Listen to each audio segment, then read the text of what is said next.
The Prophet ﷺ, in his beautiful teaching style, one day he approaches Abdullah ibn Umar radiyallahu anhuma, the son of Umar ibn Khattab. And Abdullah at the time was a teenager. The Prophet ﷺ approaches him and he says, وضع رسول الله صلى الله عليه وسلم يديه على منكبي. The Prophet ﷺ approached me and he put both his hands on my shoulders. I want you to visualize this. The Prophet ﷺ approaches this teenager in this friendly, beautiful manner. And this raises his curiosity and interest. And it creates a relationship. It creates an atmosphere where I have this connection, this bond with this teacher, with my teacher.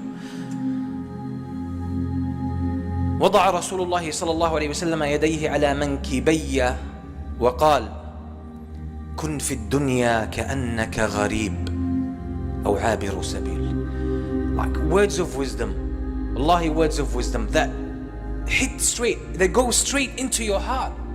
The Prophet ﷺ says to this teenager, be in this world, be in this life like a stranger, or like a wayfarer, like a traveler. That's it. That's it.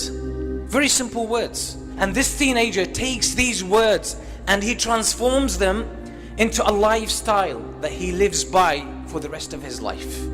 Just a very simple statement. كن في الدنيا كأنك غريب أو عابر سبيل.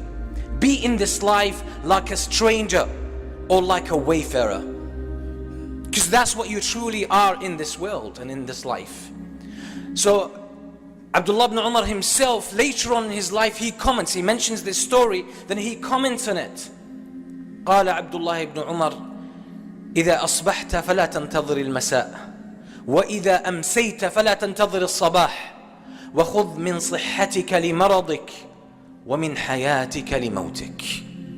So he transforms this into a way of life and then he puts it in his own words. Later on, Abdullah ibn Umar speaks about this incident, then he adds a commentary. He adds some kind of personal explanation. And he says, when you wake up in the morning, don't expect to finish that day. Don't expect to reach the end of that day alive. That means be ready for death. And if you reach the evening, the end of the day, do not expect to wake up in the morning the following day. Then he says, and take from the time of your health for the time of your illness and weakness. And take from your life for your death. He means basically, seize the high times in your life when you are healthy, you're strong, you have your senses, and you have all your resources at your disposal. Utilize this, because when you are ill and sick and incapable, you can't do much. So seize these beautiful opportunities when you have the energy, you have the youth, you have the focus, you have the power, you have the time.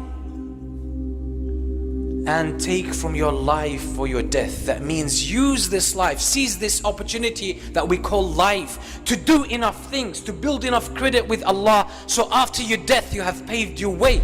You have your way paved to paradise. So he's summarizing what the meaning of this life has become to him after hearing this advice from the Prophet ﷺ. And this advice is not only directed to Ibn Umar, it's a universal advice to everyone. And it's not something that tries to take us away from life, like some people like to interpret this hadith in a very negative manner, in a way that takes them away from life, away from reality. On the contrary, everything in the instructions of Islam and in the Quran and the instructions of the Prophet ﷺ, you will find that it directs you to live life fully. Live life fully. Get the full experience of life.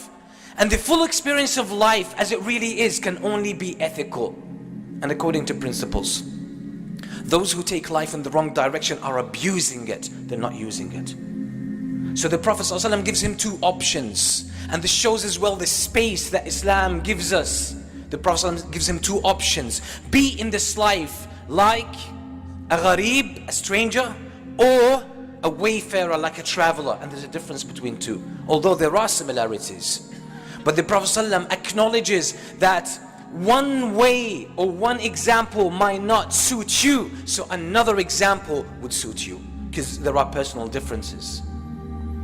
And it's unfortunate that sometimes we have devout Muslims, people who really want to do good, but they want to get everyone to follow their example and their specific understanding, when there is more space in Islam, in the Quran and in the Sunnah of the Prophet ﷺ. So someone knows one thing and they want everyone to follow that, just because he or she is unaware that there is also something else.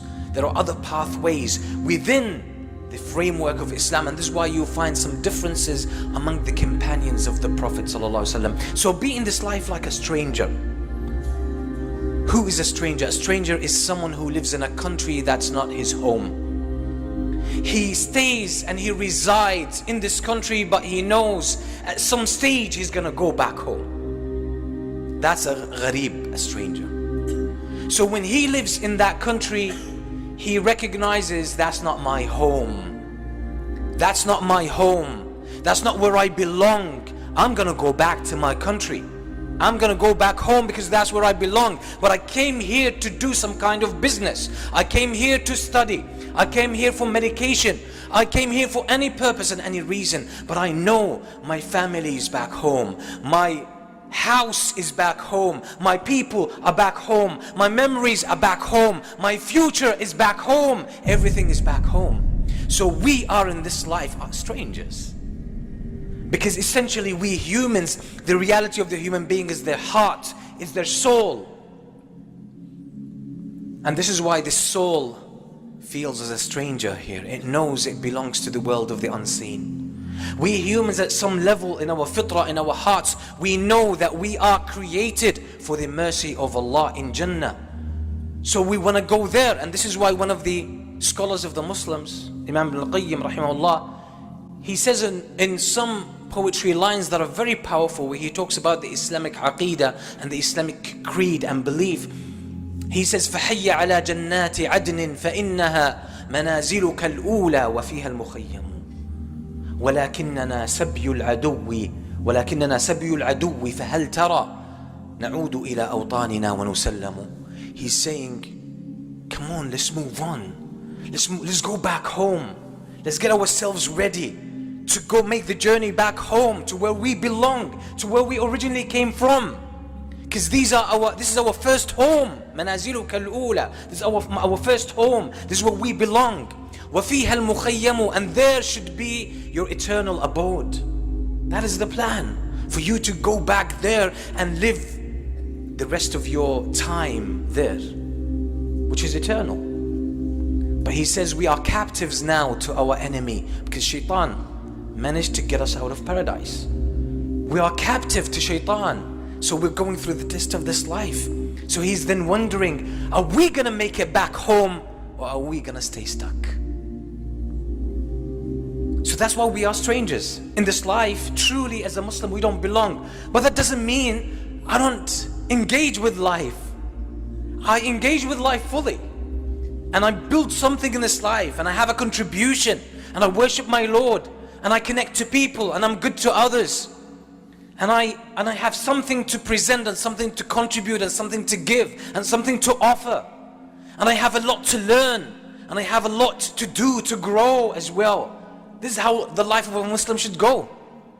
But yet I still see my final destination. So I see everything in this life as an open field, as an open opportunity for me to engage with, to learn from, to grow with, to build my faith more, to build my knowledge more, to build my wisdom more, to help people more, to offer others more, to create more contribution, to make this world a better place. Because all of this builds assets for me with Allah subhanahu wa ta'ala. And that's the very nature that Allah designed me according to. That's why we humans have this belief in helping others and in creating a contribution. That's when you see someone who's contributing, you feel the sense of jealousy and envy. You want to be there. And sometimes your heart aches if you're not reaching your full potential. And sometimes some tears roll down your cheek because you know, I want to do this because I'm designed for this. That's our fitrah. So that's what it means to be a stranger. I'm here, but my heart is in paradise. But I don't disengage from life. I don't run away from life. I don't hide from whatever happens in this life. I don't bury my head in the sand and let all the problems accumulate over me. Because if I do this, I won't be able to worship Allah properly. But if you can't materialize this, if you can't go through this life with this kind of attitude, the Prophet ﷺ gave another way. And it might be harder for some people, but it might be easier for others. Be like a wayfarer. A wayfarer is someone who travels, keeps traveling. He never settles in one place. He travels from one city to another, from one country to another. He's a traveler, keeps traveling through the world. He never settles. He never buys a house. And he might sometimes sleep in the street, in the open. And he doesn't buy any of the daily needs of a human being, or the needs of someone who is settled. He doesn't buy furniture. He doesn't buy stuff in the kitchen. He doesn't buy anything like that. Why? Because he keeps moving. He keeps moving, and he wants to keep his burden light. So that's a wayfarer. So that's another way, another attitude to go through this life. If you find being a stranger is not for you, maybe a wayfarer is for you. And let's admit it, there are people who have this in them. They don't want to engage so much in life. They grow and they prosper more when they are by themselves. More when they mind their own business. More when they focus on their small niche. And they go through this life quietly, and that's how they achieve and contribute. So the Prophet ﷺ recognizes this variety in human beings. So he's giving two different attitudes to life. And Ibn Umar radiallahu anhu, he understood this very well. And he just took one lesson that could be shared by everyone. He said, make sure, because both of these metaphors give you the very strong indication and the message that you don't belong here. You're not created for this world. You're not going to live in this world forever. One day you will leave. One day you will depart and you will leave everything behind. So Islam teaches us to be future oriented, because that's your real future. And life doesn't end with death. We know that death is just a transition from one stage to the other.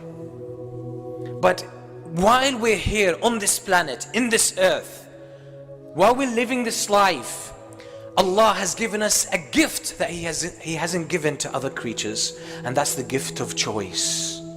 The gift of choice. We can choose how to be. We can choose how to live. We can choose how to deal with this life. We can choose either to do good or to do bad. We can choose to be ethical and principled and obedient to Allah.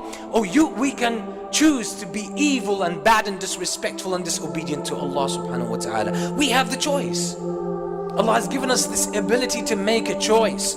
But once death comes upon you, there is no more choice. The game of choice is over. It's over, but the consequences start there.